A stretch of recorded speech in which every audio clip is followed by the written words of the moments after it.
கட்சி நிர்வாகிகளுக்கு கட்டுப்படவில்லை என்றால் மாவட்ட ஆட்சியராக இருந்தாலும் சரி, மாவட்ட எஸ்பியாக இருந்தாலும் சரி பணிமாற்றம் செய்யப்படுவார்கள் என திமுக கிழக்கு மாவட்ட பொறுப்பாளர் தர்மசெல்வன் மிரட்டும் ஆடியோ வெளியாகி பரபரப்பை ஏற்படுத்தியுள்ளது.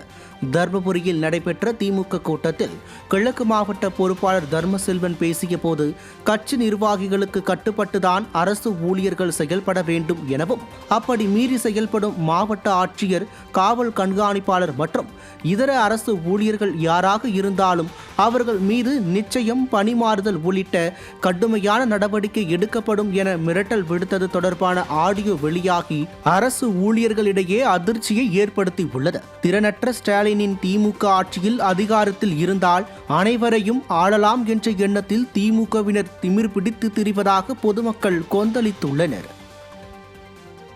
ஒரே அதிகாரி கூட நான் சொல்றது கேட்கலாம், அந்த அதிகாரி இருக்க மாட்டான்.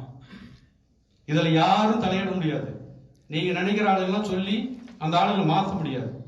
நான் லெட்டர் வச்சாதான் மாற்ற முடியும். அதை நீங்க உணர்ந்துக்கணும். சரிங்களா? கலெக்டர் நான் சொல்றதா கேட்கணும், எஸ்பி நான் சொல்றதா கேட்கணும், கீழே இங்கிற அத்தனை நிர்வாகம் நான் சொல்றதா கேட்கணும். கேட்கலன்னா அவங்க இருக்க மாட்டாங்க.